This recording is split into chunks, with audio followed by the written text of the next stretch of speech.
Hey, welcome, all my right thinkers. Thanks for tuning in. Check out your boy, P-Funk. Thinking, man, out here in my lab in the wee hours of the morning. Yeah, it's 2 something in the book. But we're going to talk about iconograph of the hawk. You see the falcon here, the hawk? This is all four of these guys have that hawk head. Nobody else has the right to wear that headgear. Okay, it's significant and it means a lot, but let's talk about it. All right, rightism, 25 rules to live by, storytelling, story with a message. There's always a message in my story for life. I give life lessons. You tune in and receive them. I appreciate you. We got a good thing going. Let's do what we do. Right thinking mission is to enlighten, inspire, educate, and motivate you, the individual, to a higher spiritual level of enlightenment. Right thinkers' way of life through mental and spiritual discipline, practice daily, will help and guide you to obtain your goal of reaching spiritual enlightenment, aka know thyself. My mission that all right thinkers know thyself. If you're a right thinker, your goal is to know thyself. See where we're going with this? Let's get there together. So I asked the question, do you know you? You will when I'm through. That's what I do for you. It's rhetorical, but if you don't have to answer for yourself, tune in. I got you. A person who knows not and knows not that they know not is foolish. Disregard them. Don't be them. A person who knows not and knows that they know not is simple, but you can teach them. That's why I do what I do for you. I appreciate you too. Stay tuned. I got more for you. A person who knows not and believe and think that they know is dangerous, avoid them. I do. A person who knows and knows not that they know is spiritually asleep. I can awaken them. I'm the spiritual alarm clock here to wake you up with knowledge of self. That's what I do for you. A person who knows and knows that they know is wise. Follow them. All these persons reside in you. Right? Think to know thyself and to might be true.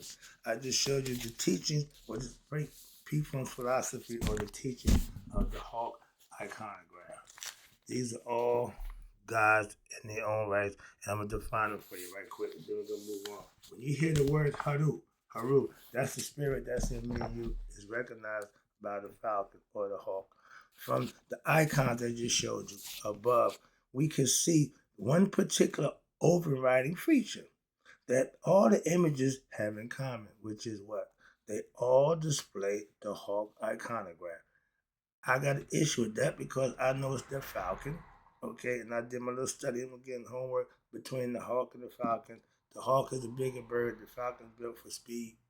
Okay, you got two different wingspans, different tail feathers. I did all my homework. Okay, but they're using both of their birds of prey. In America, we use the eagle. All right, but it's all significant. It's all symbolism. Okay, but this means that we have what they call a direct line, which is A, which is Ra. We call him Ra Harakti. Okay, that's A. And to B, which is Haru. That's the spirit that's recognized in me and you. You see him as a kid, as Picard, the little baby, or Nefertum. This is him right here in his regalia. You see this? See right here? He got the sharp crown, meaning he's the king, but he's only king of one part of Egypt, upper. He's king of upper and lower. See this crown here? This is the lower crown. It fits on top of the other crown. And everybody else, you see, Kansu. His parents is Mut and Amun. He's the sun. He's the moon god. But you see, got the full sun just right there on his head. And this is Ra in the flesh. And you see the all. Now this is Asar. After he goes into the underworld, he get his headgear. Okay. So being the bird brain wasn't a bad thing because bird the highest level of intelligence. They use that for intellect. I forgot to tell you. Bird means intellect. Okay, let's go. So I just showed you all the iconograph. That means they have a direct line to each other. And in the Anulian theology, Kansu, which is C, the guy with the kid, he was a kid, but he got the half moon, he called the moon god in the Theban theology, and to Asar, who at the end gets his head dressed after he go for eternity. So they all connected to Ra. We already saw how Heru related to Nefertum in the Memphite theology. That's him right here, sitting on a lotus flower. Another form of Heru, okay? His parents is set back in Ptah. So all of them have a purpose and a reason. All right, here we go. Therefore, we got the traditions that are not as separate as they may appear to be to an untrained and ignorant person or onlooker.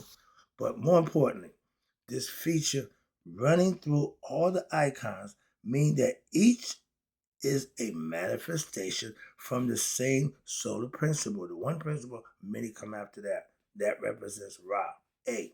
So therefore, Ra is the basis for all of them. Ra is the ultimate essence of them, and as manifestations of Ra, they are as divine as Ra. Again, the spirit of innocence, God, that makes us godly. So, to every aspect is also a divine being. In fact, the manifestation is essentially taking away the what? The illusory misunderstandings of ignorance, the same as the source. This wisdom, when fully understood and applied correctly, should render you, your personality of the aspect of yourself, humble and awed with what? With the realization that while here, while you're still striving for what? Your personal attainment of realms of what we call higher conscious. Every individual has to go there for him or herself. We live on the lower realms, which are also divine. I just gave a lesson. Don't underestimate the power of the ego, aka ignorance. It's a God also. Oh, he's very, very strong. That ego ain't nothing to mess with. Okay. So, in this quiet, it's also divine. And it's worthy of the same respect. Again, knowing about your ego. Okay. Checking your ego. That's what you do. Not knowing about him and not checking him, it ain't gonna work good for you. Okay. So even while striving to climb the tree of life that we call, there should also be a poise. Why? And balance attack. And with that comes peace of your lower levels. When you put them in servitude position, they're there. They just don't run nothing. If you letting them run you, you having problems. That's the first 3 levels. That's keep you on the beastly level. But there is no need for you to rush or be rash in the treatment of what the teachings that you're learning. Take your time, get understanding of the lower.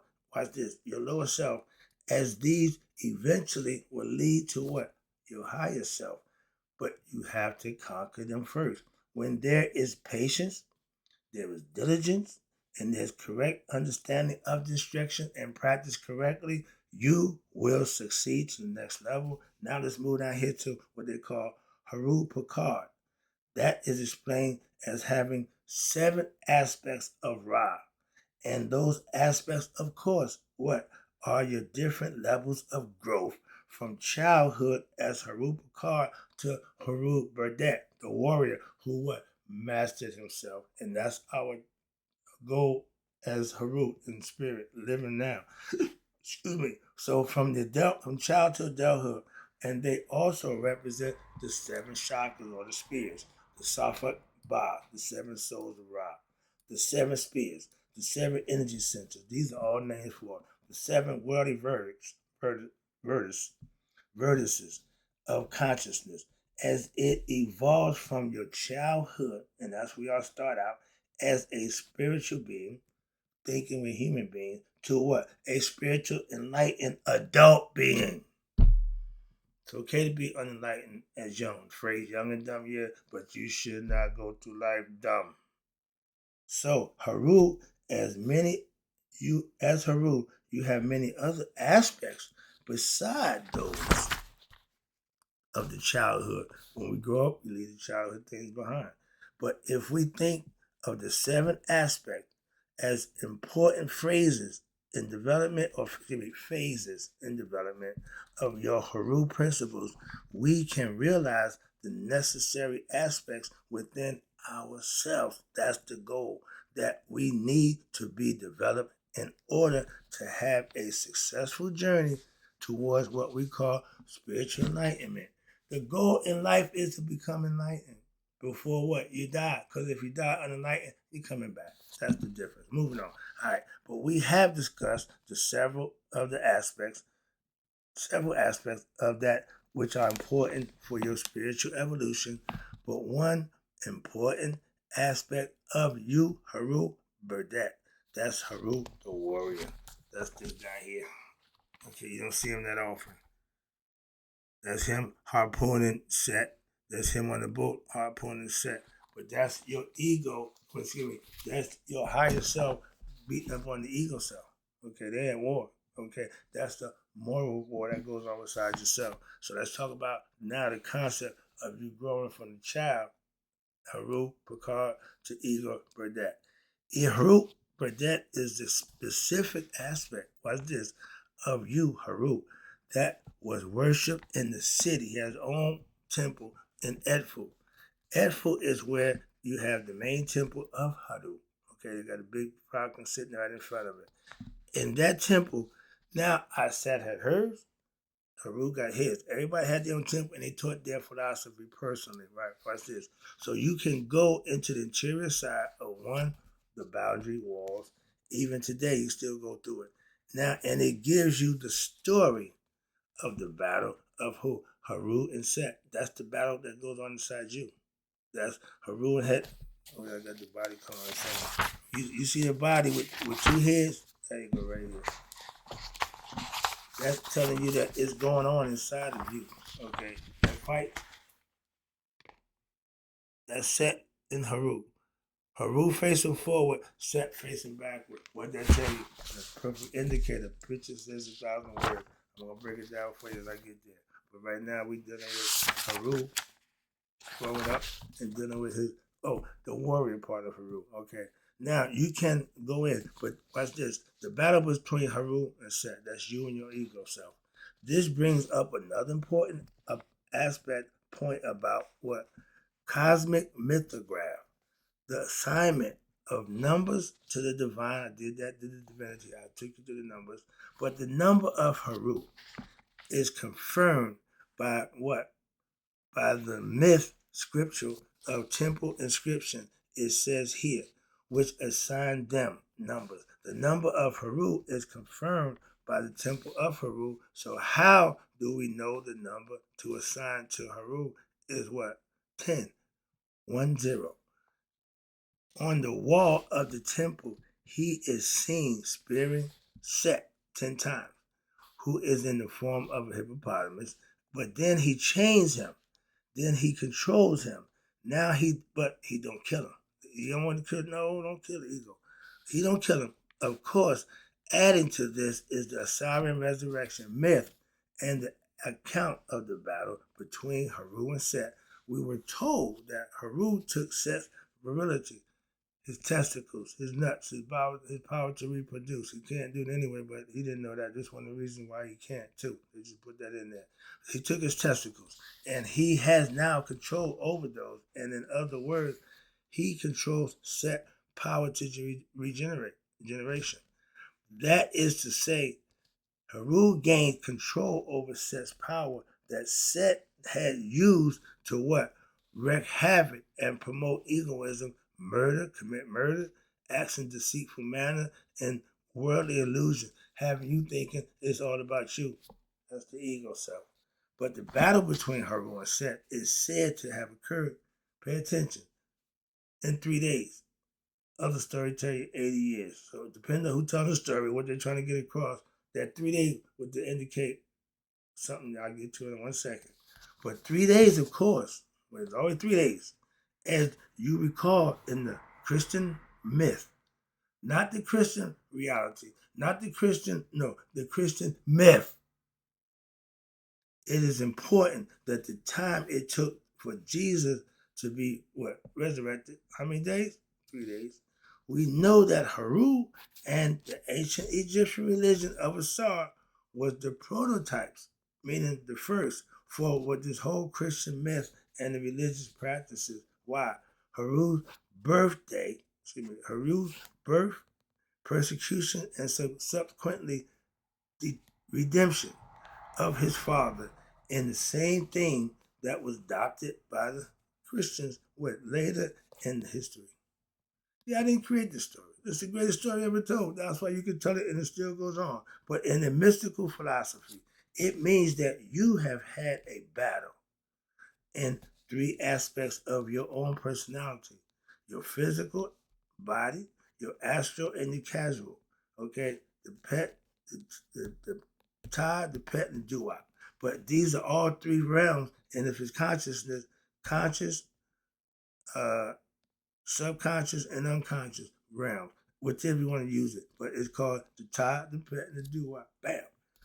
Tie being earth, pet being astral or heaven, and doo-wop being the casual. That's when you meet with Amun, the end result. That's where you go forever. But it also means that the battle in all three realms, you be like how many transmigration? Twice great, three times great on earth and the astral and the doo-wop. But all these realms and this Heru Burdett, he's called the Great Protector because he vanquishes Set. Nobody can beat him, okay? And you cannot move forward up the ladder, the tree of life, or on with yourself to higher consciousness with your spiritual journey until you personally also vanquish Set within yourself. Those Setian qualities, you can eradicate them. That's how you vanquish Set. Now, there is a form of Heru that we call Sma Tawi, okay? That's when you see him and Heru tying up the lungs. That's this picture here. The union of two opposites. They are opposites. As opposites you're going to get, but they work together. What? They're in the same body. So the trachea and her lungs, they got represent, each one represents part of that. The trachea, I'll get to that later on. That's part of the lesson. Heru. We got a question and answer section. I got a good answer for the question somebody asked about Heru. Let me get back to this right quick. So when he took that, he became in control. We don't hear, the Christian churches, later on they adopted. So now, and the positive. It means the battle of all three realms, and this Heru Burdett is called the Great Protector because he took care of Set, his evil uncle. That's you conquering what? Goliath, like David and Goliath, same concept. It's a lesson. It's a lesson here. That's what I'm trying to tell you. This lesson here is about life, and you can implement it in your life because the lesson's about life. That's what you're getting it for. Let me wrap it up for you. So here we got Heru. This is the form of Heru called Heru Sma Tawi. That means Heru, the uniter of the two lands. He is also known as Nefertim. Showed you that. He springs forth from the lotus flower each year, bringing forth creation and bringing forth enlightenment, unity of one's higher self over the lower self, transcending what we call duality. There is a form of Heru we call Heru Nub. That's Heru of gold. Nub means gold in Nubia. That was the land of the gold of Nubia. So Nub means gold. As in Nubia, the land of gold. I do my homework. Yeah. But gold is the color of what? The sun. My man loved gold. He loved gold. Gold and lions. He was a Leo. So yeah, that was his thing. And I didn't pay attention to it till later. Dude, yeah, he was hooked. But in symbolism, it meant something else. I get understand. Okay, but dude, everything was damn like gold and lion with this guy. I know. Okay. But now in its color, the color of perfection, the color of spiritual enlightenment, there is a form of Heru we call Heru Marathi. Heru of the what? We call two eyes, both eyes. The two eyes being open, meaning you woke. You really woke. These two eyes and the third eye open, you woke. Now, you woke, in which is also an aspect of men, or Amsu men. And this ties Heru into the Theban theology of the Waset concept. But of course, you know that man, he represents what? The fullness of your sexual powers. He the one with the big penis, but he had sexual sublimation. He had semen retention. He knew how to use it. Okay? He didn't just willy-nilly with it. And he had the sexual power, male and female sexual power. So Heru has harnessed these powers of sexual energy and employed it into the project of them attaining self-mastery. You got to control your sexual urges to have self-mastery. That's the ego self. That's the emotions. That's the sexual desires and drives. All those are qualities of the ego. And they got the power of redemption of who? A star within them. You are one with the Father. Break it down a little further. I'm moving on. Oh, yeah, perfect. Now, whenever you see this sign right here, the Uja, the Wajah, what do we call it? The sign. Sun is God. He got two rays come out on both sides for protection. And he got wings so that he can take off and fly. That's called the Great Uja. Okay? And this is the form that Heru took to conquer his ego self set. He tried hippopotamus, couldn't do it. Tried everything, but he transformed into the Uja Heru as the Ur. Means great. Okay? That means the great serpent, the great Ra, and the great sun disk. Okay? Heru is as the great Uja is the great sun disk with the two serpents coming out of it. In the form in which he defeated Set, still on point. In other words, your all-encompassing divinity. This aspect may be thought of also as a person, watch this, whose mind has expanded such that it has moved beyond seeing him or herself as an individual, now individual being, and now sees themselves and the world as all together one.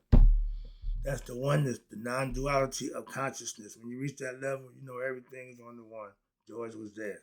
So the vision of separateness, which is these eyes, opposite gender, male, female, etc., have subsided and have given way to what they call the supernova explosion. The vision of oneself is embracing what that all. So in this physical terms, it may also be thought of as what happens when what a supernova explosion occurs. And this is perfect. When I got enlightened, it felt like fireworks just going off in my head, just repeating. And I love fireworks, but this is actually concept and going on my mind. What the hell is going on? Okay, so that's what they just felt like a supernova explosion. That's awakening, and that's the Big Bang. We all have to experience that. See, everything is tied into history and nature. I'm finding that out too. It all makes sense if you just follow the trail. It's all the same. But that's what happens when a star expands to what? Encompass all of the planets in their solar system, aka the black hole, sucking it up. And along with their differences in sizes, climate, color, composition, etc., are all encompassed by the light, but they are also burnt up, dissolved. Yeah, you can get the closer you get to the sun, or you think it get hot, you might, you ain't walking on that thing. It's too hot. Ain't happening. So everything get close will burnt up, and into what the essence of what we call singular luminary. And having been discovered these aspects in Heru within you, now you become the sitting king. Why? You have control over you.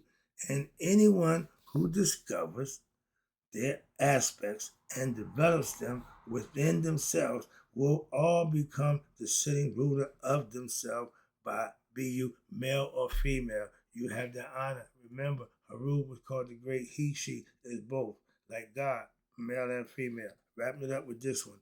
So the divinities are worshipped. How? This is how you worship them, by studying and learning their myth and emulating it to a degree. But these different aspects, by understanding their power, each one, and applying them to your life, and their power in your life will create that same power in your life. They tell you just that. Speaking their power in your life, reflecting on their power, becoming that power.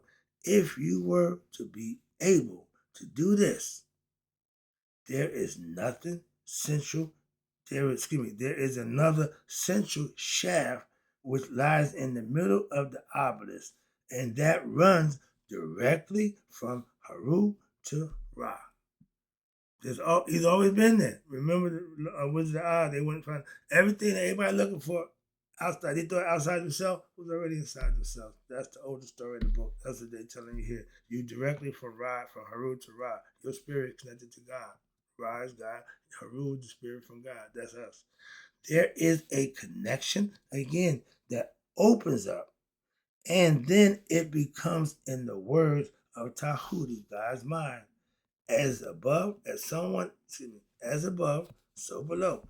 And that's stating that is the one below now becomes the reflection of the one above, and vice versa. So you have someone who is walking the earth, but yet their roots are in the sky. Following with me? Stay here, stay with me. So they are what? One with the divinity of their higher nature, aka God. You see me pointing up. It's really the head, but I'm pointing up. But all of other divinities have to be learned and mastered. When you claim self-mastery, you have every aspect and every God aspect of you mastered. If you don't, you can't claim self-mastery. Self-mastery is hard work. And that in the title, you can just sling around and think, no, it got to be fully acknowledged by you, the individual, and then you implement it, and then you show it. People will see it. And then this channel opens up to you according to what? Your actions, your deeds, and how you living. And you will now have what they call the highway to heaven. Now, if you will, this concludes the lesson for today. But I got a question and answer session. I'll do that next lesson. How about that? I don't want to keep you too long. Hope my message, Heru, the different concepts, iconograph of Heru and the iconograph. Hope you enjoyed it. I got to go. Right thing in closing. May you all live to be 100. Me, 100 miles a day. So I never know my right thinkers who I don't understand the teaching of the Hawk iconograph in the different forms of Heru have passed away. Remember, Heru is the spirit that's in me and you. You're Heru too.